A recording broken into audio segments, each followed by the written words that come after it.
And in front of me is OPPO A54s, and let me show you how to add photo to contact on this device. So first of all, you need to open your phone dialer and reach contact list if you're not already here. Tap on the contact that you'd like to personalize, click on edit, and now mark this camera icon, which is for profile picture. Tap on take photo,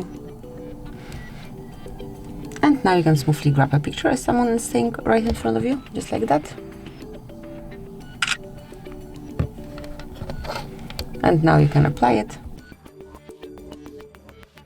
Then you can personalize the photo with some particular app that you can pick, and that's it. But also you can select photo from your own photos,